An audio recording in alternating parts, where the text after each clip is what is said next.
today I will be discuss about the transportation problems. ठीक है, a transportation problem is one of the subclasses of linear programming problems. ठीक है,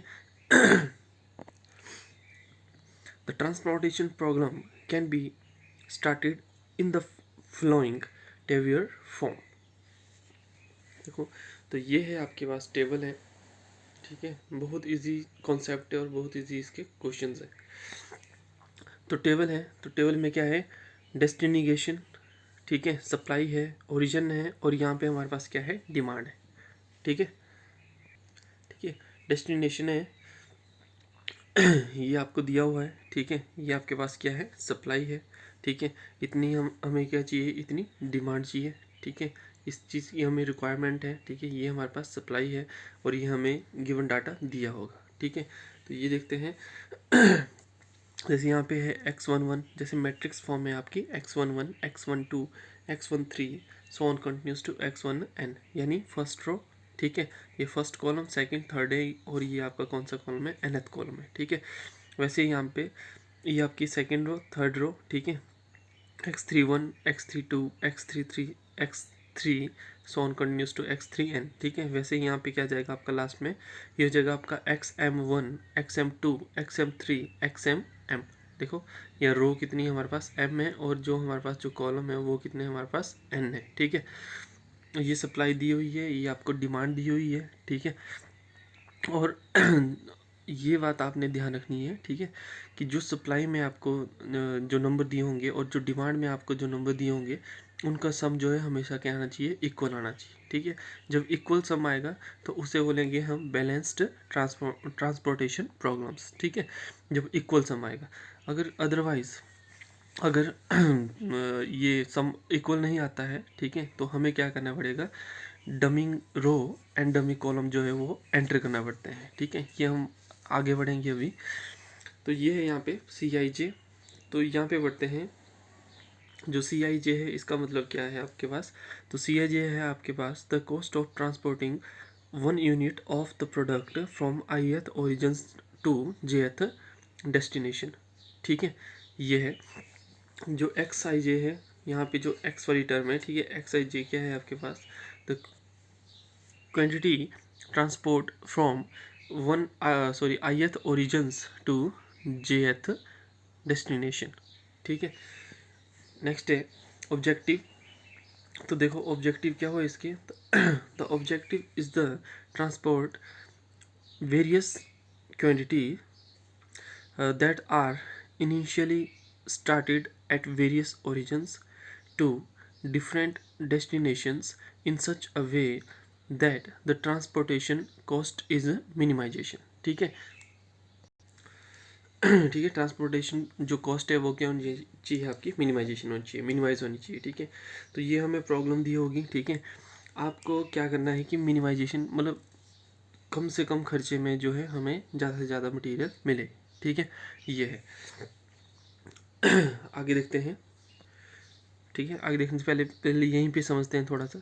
हमारे पास देखो कितनी कंपनियां हैं, M कंपनियां हैं. ठीक है, M कंपनी है हमारे पास. ठीक है, और हमारे पास जो प्रोडक्ट है वो कितने हैं, N है. ठीक है, तो यहाँ पे देखो हमारे पास जो सप्लाई होगी फर्स्ट में वो B1 होगी. ठीक है, और हमारे पास जो डिमांड है B1 की और सप्लाई है हमारे पास A1 की यहाँ पे. ठीक है, तो आगे हम स्टेप बाय स्टेप इसको देखेंगे. अब है ट्रांसपोर्टेशन प्रॉब्लम्स. ठीक है, कितने प्रकार की होती है, 2 प्रकार की. एक होती है आपकी अनबैलेंस्ड और दूसरी होती है आपकी क्या, बैलेंस्ड. ठीक है, देखो तो बैलेंस्ड कब होगी आपकी, जब जो डिमांड और सप्लाई है वो इक्वल होगी. ठीक है, जैसे मैंने बताया था, जैसे आपका जो सब में सप्लाई का, ठीक है, जो नंबर दिए होंगे और जो डिमांड के जो नंबर दिए होंगे आपको, वो क्या होने चाहिए, आपके इक्वल होने चाहिए. ठीक है, यहाँ पे देख लेते हैं. जैसे ये था यहाँ पे. ठीक है, ये सप्लाई है आपकी और ये क्या है, आपकी डिमांड है. ठीक है, तो इनका जो सम होना चाहिए वो क्या होना चाहिए, आपका इक्वल होना चाहिए. ठीक है, तो ये होगी आपकी बैलेंस्ड ट्रांसपोर्टेशन प्रॉब्लम. ठीक है, अगर नेक्स्ट है आपका दूसरा है आपका अनबैलेंस्ड ट्रांसपोर्टेशन प्रॉब्लम. ठीक है, तो इसमें 2 केस होते हैं आपके. ठीक है, फर्स्ट है आपका demand is greater than supply. ठीक है, और सेकंड केस है आपका demand is less than supply. ठीक है। तो देखो हमने सप्लाई को किससे डिनोट किया था, AY से, AI से, और डिमांड को किससे किया था, BI से, ठीक है। क्योंकि सप्लाई के केस में क्या था, A1 A2 so on continues to AN, ठीक है। और इसमें केस में क्या था, B1 B2 so on continues to BM, ठीक है। तो यहाँ पे ये केसेस हैं। अब ये केसेस हैं तो अब हमें क्या करना पड़ेगा, देखो ये केसेस हैं तो अब हमें करना पड़ेगा, अगर हमारे पास जो डिमांड है वो अगर ग्रेटर देन सप्लाई हो जाती है, ठीक है, तो हम करेंगे ऐड अ डमी रो। ये ध्यान रखना, जब डिमांड जो है वो सप्लाई से ज़्यादा हो, ठीक है, तो आपने क्या करना है, ऐड अ डमी रो, ठीक है, with cost zero and supply equal to, जो supply equal to demand minus supply, ठीक है, supply equal to demand minus supply. वैसे ही अगर हमारे पास जो है डिमांड जो है वो लेस देन है किससे, सप्लाई से, ठीक है, यानी summation of BJ is less than summation of AI, तो अब हम क्या करेंगे, ऐड द डमी कॉलम, ठीक है। अगर हमारे पास सप्लाई ज़्यादा है तो हम कॉलम ऐड करेंगे, ठीक है, डमी कॉलम ऐड करेंगे। अगर हम सॉरी हमारे पास अगर डिमांड ज़्यादा है तो हम क्या करेंगे, डमी रो ऐड करेंगे, ठीक है। अब ये जो डमी कॉलम और डमी रो है ये आप समझ जाओगे जब हम आगे एग्जाम्पल पढ़ेंगे, ठीक है।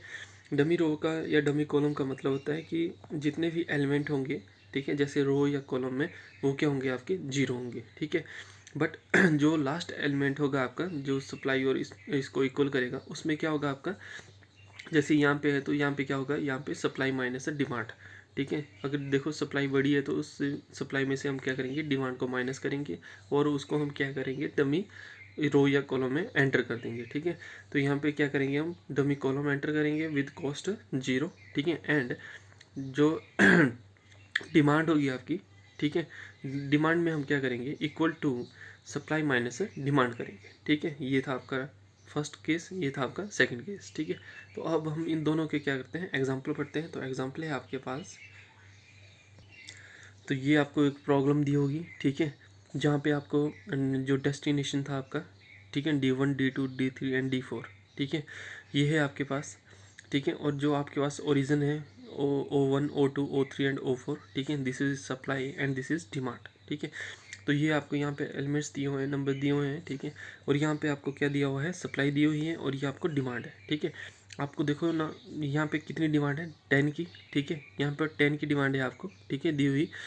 और यहाँ पे 50 है, यहाँ पे आपको 30 है, यहाँ पे 20 है, ठीक है। वैसे ही यहाँ पे सप्लाई 30 40 20 एंड 10, ठीक है। अब मैंने क्या बोला था, यहाँ पे जो सप्लाई का सम है, ठीक है, और जो डिमांड का सम है वो क्या होना चाहिए आपका, इक्वल। अगर इक्वल होगा तो वो आपकी क्या होगी, बैलेंस्ड ट्रांसपोर्टेशन प्रॉब्लम होगी, ठीक है।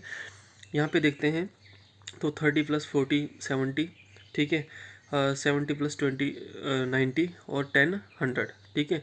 तो ये क्या होगी, हमारे पास जो सप्लाई है वो क्या होगी, 100 होगी, ठीक है। वैसे ही आपका 10 + 50 60, 60 + 30 कितना हो जाएगा आपका 19, और 90 + 20 कितना हो जाएगा 110। तो जो डिमांड है वो कितनी हो जाएगी आपकी, 110 हो जाएगी, और जो सप्लाई है आपकी वो हो जाएगी आपकी 100, ठीक है।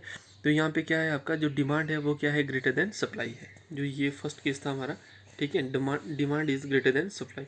तो अब देखो, अब हम क्या करेंगे, add dummy row with the cost zero and supply is equal to demand minus supply, ठीक है। तो ये करेंगे हम यहाँ पे, ठीक है। तो ये देखो हमने ऐसे ही एक सेम टेबल हमने यहाँ पे बना लिया, ठीक है। यहाँ पे भी आपका जो डेस्टिनेशन था वो था D1 D2 D3, ठीक है, D1 D2 D3 and D4, क्योंकि कॉलम तो आपके क्या रहेंगे, सेम रहेंगे, ठीक है। बट आपने यहाँ पे क्या ऐड करना है, आपने करनी है यहाँ पे ऐड रो, ठीक है। तो ये हो जाएगा आपका origin, first origin O1 O2 O3 O4, यहाँ तक था हमारे पास, देखो यहाँ पे O4, ठीक है। बट अब हमने रो ऐड करनी है तो ये हो जाएगी O5 विद कॉस्ट जीरो, ठीक है। यहाँ पे देखो क्या लिखा था, with cost zero, add a dummy row with cost zero, ठीक है, with cost zero and the supply is equal to demand minus supply. तो देखो यहाँ पे हम क्या करेंगे, ये हो गया आपका विद कॉस्ट जीरो, यानी 0 0 0 0, ठीक है। और जो सप्लाई का कॉलम था हमारे पास, ये देखो सप्लाई है, ठीक है, जो सप्लाई का हमारे पास जो कॉलम था यहाँ पे, ठीक है, ये वाला, तो इसको क्या बोला गया है आपको कि डिमांड से सप्लाई को माइनस करना है, जो आपका आएगा उसको आपने यहाँ पे एंटर कर देना, ठीक है। तो यहाँ पे देखो डिमांड कितनी थी, 110 माइनस 100, ठीक है, 110 माइनस 100, तो कितना आ जाएगा, 10 आ जाएगा, ठीक है। तो यहाँ पे देखो अब ये हो जाएगा आपका 30 प्लस 40 कितना हो जाएगा 70 प्लस 20 कितना हो जाएगा आपका 90 प्लस 10 100 और प्लस 10 110 हो जाएगा। ठीक है, इसका हमने सम निकाला तो ये भी कितना था आपका 110। तो अब जो है ये जो अनबैलेंस्ड प्रॉब्लम थी आपकी, ये क्या होगी आपकी बैलेंस्ड होगी। ठीक है, ये प्रॉब्लम क्या होगी आपकी बैलेंस्ड होगी। ठीक है, अब जो नेक्स्ट था दूसरा था आपके पास यहाँ पे, अगर आपकी जो डिमांड है वो सप्लाई से लेस देन है, ठीक है लेस है, तो आपने क्या करना है यहाँ पे डमी कॉलम ऐड करना है विद कॉस्ट जीरो, जैसे हमने डमी रो यहाँ पे ऐड की थी। ठीक है, और जो डिमांड होगी आपकी डिमांड को क्या करना है equal to supply minus demand. ठीक है, तो ये देखो ये हमने एक नेक्स्ट एग्जांपल लिया हुआ है यहाँ पे। ठीक है, नेक्स्ट एग्जांपल है, तो यहाँ पे हमारा डेस्टिनेशन है। ठीक है, D1 D2 D3 and D4, this is supply, this is origin O1 O2 O3 and O4। ठीक है, तो यहाँ पे देखो यहाँ पे क्या हो जाएगा आपका फर्स्ट है ये आपके पास एलिमेंट दिए हुए हैं, यहाँ पे 50 है। ठीक है, यहाँ पे 20 है, यहाँ पे 10 है, यहाँ पे 30 है। ठीक है, वैसे यहाँ पे आपका 10 है 20 है 30 एंड 40 है। ठीक है, तो यहाँ पे देखो जो सप्लाई है हमारे पास, इसका जब सम करेंगे 50 प्लस 20 कितना हो जाएगा 70 प्लस 70 प्लस 30 कितना हो जाएगा 100 और 100 प्लस 10 कितना हो जाएगा 110 हो जाएगा। ठीक है, तो देखो यहाँ पे क्या था summation of A I, this is A I and this is B I. ठीक है, तो समेशन ऑफ ए आई हमारे पास क्या हो जाएगा 110, समेशन ऑफ बी आई देखो इसको सम करेंगे तो ये कितना हो जाएगा आपके पास 100 हो जाएगा। ठीक है, दिस इज 100। ओके, तो अब आपने क्या करना है यहाँ पे देखो सप्लाई बड़ी है, ठीक है किससे डिमांड से, तो आपने क्या करना है यहाँ पे डमी कॉलम जो है वो एंटर करना है। ठीक है, अब देखो यहाँ पे तो ये हो जाएगा आपके पास। ठीक है, this is destination D1 D2 D3 and D4। ठीक है, अब यहाँ पे डमी कॉलम ऐड करेंगे तो ये हो जाएगा आपका DD। ठीक है, या DD या D5 लिख लो यहाँ पे। ठीक है, DD भी लिख सकते हो आप यहाँ पे। ठीक है, चलो D5 दे दो कोई बात नहीं D5 क्या है आपका डमी कॉलम है। ठीक है, डमी कॉलम का मतलब होता है कि जितने भी एलिमेंट है आपके, ये देखो यहाँ पे ये क्या हो जाएंगे 0। ठीक है, बट जो डिमांड है आपकी, जो डिमांड है आपकी उसका जो ये वाला कॉलम होगा, ठीक है जो डमी कॉलम का ये वाला जो कॉलम होगा यहाँ पे। ठीक है, तो ये क्या हो जाएगा आपका जो सप्लाई है, सप्लाई माइनस है डिमांड।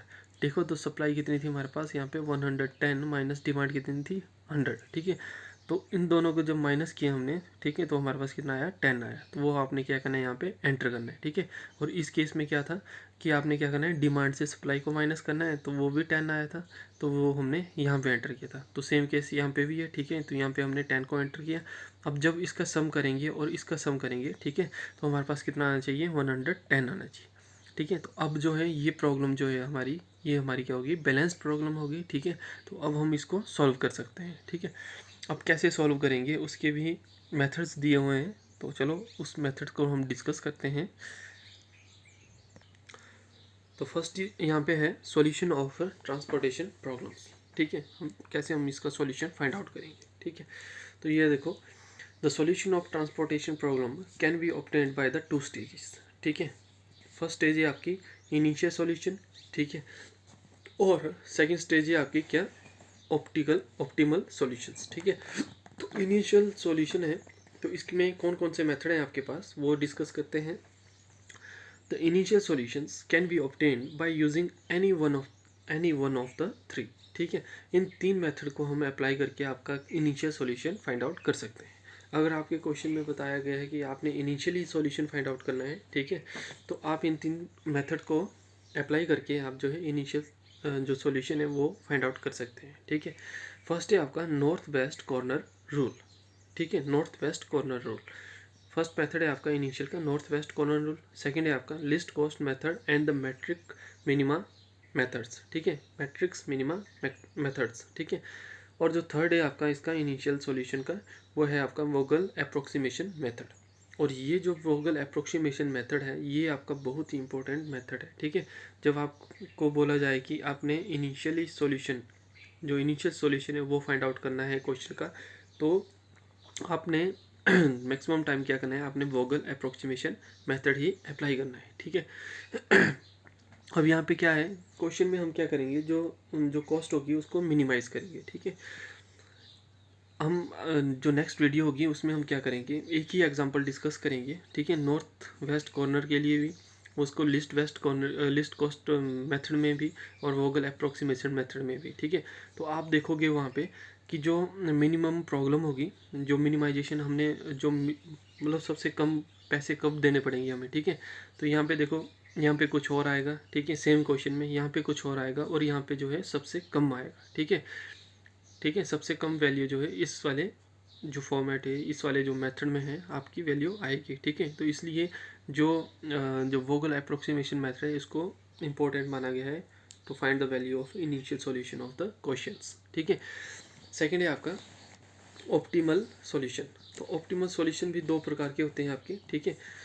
ये है आपका पहले optimization solution can be obtained by the using of anyone, ठीक है। आपके पास दो मेथड दिए हुए हैं यहाँ पे भी, आप इन दोनों किसी भी मेथड को अप्लाई करके आप जो है ऑप्टिमल सॉल्यूशन जो है वो फाइंड आउट कर सकते हैं, ठीक है।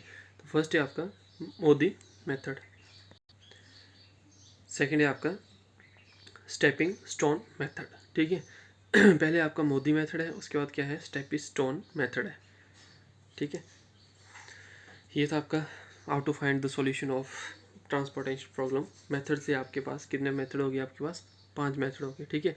हम ये सारे मेथड जो है एक एक करके डिस्कस करेंगे नेक्स्ट वीडियो में, ठीक है। और यहाँ पे जो है जो ट्रांसपोर्टेशन प्रॉब्लम है वो क्या होती है आपकी, ठीक है। ये is a special case of linear programming problem, ठीक है। और इसके जो क्वेश्चन है वो बहुत ही इंटरेस्टिंग है और बहुत ईजी क्वेश्चन है, ठीक है। तो नेक्स्ट वीडियो में हम क्वेश्चन डिस्कस करेंगे। एंड अगर आपने हमारे चैनल विजडम अप्रोच को सब्सक्राइब नहीं किया है तो प्लीज़ विजडम अप्रोच को सब्सक्राइब करें, शेयर करें एंड देखते रहें।